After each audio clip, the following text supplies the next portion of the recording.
Hello everybody, this is Gareth Cahoon Speaks back here with another video.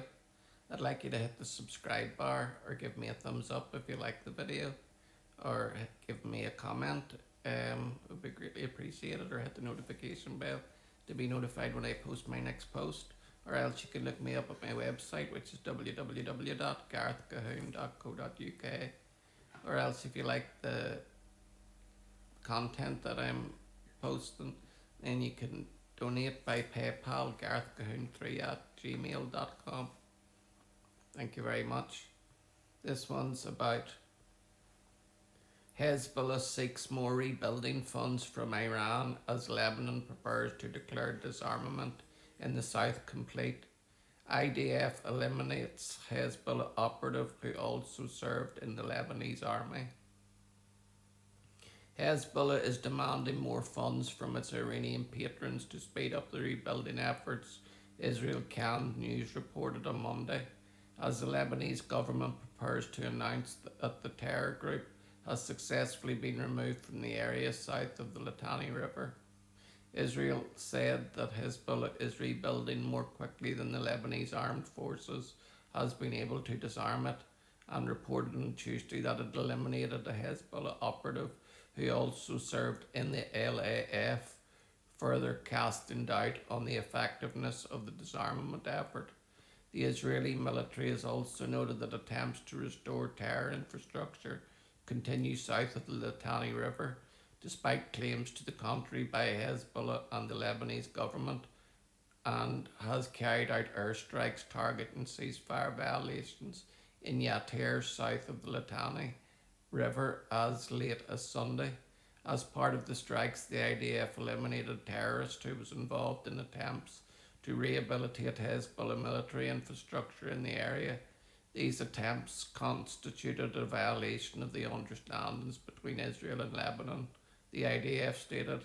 According to Can News, Hezbollah has been negotiating with the Iranian regime in recent months, arguing that the $1 billion allocated for its funding this year will have to be doubled in order to efficiently rebuild the weapon arsenal destroyed by Israel strikes over the past 2 years. Despite the losses, Hezbollah operatives reportedly continue to receive significant salaries as the Iranian regime managed to smuggle around $1 billion to Lebanon via routes in North Iraq, Syria, and Turkey. On Saturday, Lebanese Prime Minister Nawaf Salam announced that the first phase of the government's plan to re-establish a state monopoly on weapons, the most important part of which is disarming Hezbollah, is only days away from completion. The first phase focused on disarming the group in the area south of the Litani River, while deploying the Lebanese Air Force in the region. Salam said the second phase will cover the area between the Litani River and the Awali rivers in southern Lebanon. Sources close to Hezbollah told the Saudi Al Arabiya channel that its forces have vacated the area south of the Litani, and that the LAF Chief General Rodolphe Haikal will announce the completion of the first phase in early January. However, the sources said that the continuation of the disarmament plan depends on approving a national security strategy. On Monday, the pro-Hezbollah Al Akbar newspaper declared that Hezbollah doesn't intend to hand over a single bullet north of the Litani and intends to notify relevant parties of this decision. Samir Ghagha, leader of the Christian Lebanese Forces Party and a vocal opponent of Hezbollah, stressed on Sunday that the disarmament plan is enforced across Lebanon, not just south of the Litani. In a statement, Ghagha told Hezbollah leader Sheikh Naim Qassam that the text of the ceasefire deal states that disarmament should start south of the Litani before expanding to the entire Lebanese territory. Hezbollah has rejected the government's plan to disarm it, explicitly threatening a new civil war in Lebanon to prevent this scenario. Senior Republican Senator Lindsey Graham visited Israel on Sunday, telling the Times of Israel that he wants the United States to give Hezbollah a deadline to disarm, or face new Israeli strikes.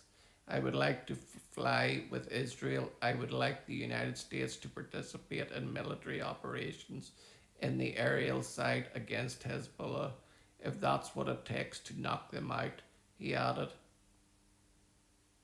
The IDF, meanwhile, has continued to strike Hezbollah terrorists wherever it identifies actions that violate the ceasefire agreement. On Monday, a strike killed 3 Hezbollah operatives near the city of Sidon. According to the IDF, they were working to carry out terror attacks and to re-establish Hezbollah terrorist infrastructure in the area south of Sidon. From an initial review, it was found that one of the terrorists eliminated during the strike simultaneously served in the Lebanese state military's intelligence unit. During the strike, 2 additional terrorists were eliminated, including one who operated in Hezbollah's aerial defense array. The IDF strongly condemns the cooperation between the Lebanese military and the Hezbollah terrorist organization and will continue to operate to eliminate any threat against civilians in the State of Israel.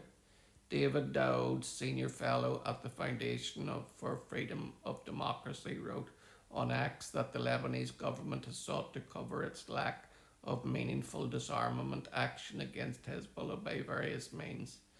This includes media tours meant only to dispel Israel's claims, but which do not demonstrate real-time effective and meaningful action, as well as cursory actions while leaving the core of its Hezbollah's arsenal or its ability to regenerate intact.